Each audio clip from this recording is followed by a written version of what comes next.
On March 25, 2013, concerned mother Carolyn Anastasio hosted a March Against Monsanto protest in Mobile, Alabama. Mobile wasn't alone in protesting the GMO and herbicide conglomerate on Saturday.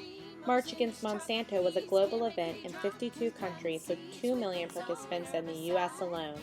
The Mobile March had free organic fruits, a variety of speakers, including doctors, nutritionists, veterinarians, politicians, and performances by Sugarcane Jane and the environmental protest duo Sassafras. And so I think Americans and people all over the world right now today are just fed up, and we all want to stand up and say, look, we're not going to take this anymore. This is our most basic necessity, food. You know, we have to have food to live, and Monsanto is systematically poisoning our food supply.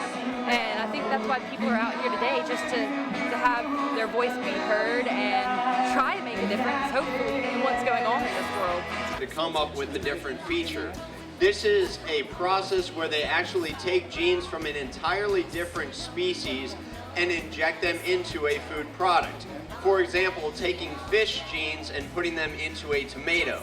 So imagine taking Labrador genes and injecting them into a human being. That's basically the equivalent of what you're looking at.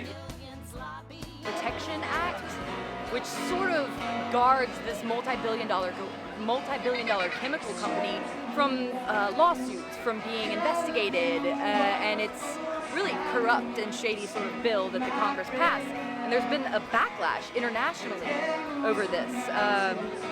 Genetically modified GMOs and the Roundup have been banned in countries all over the world.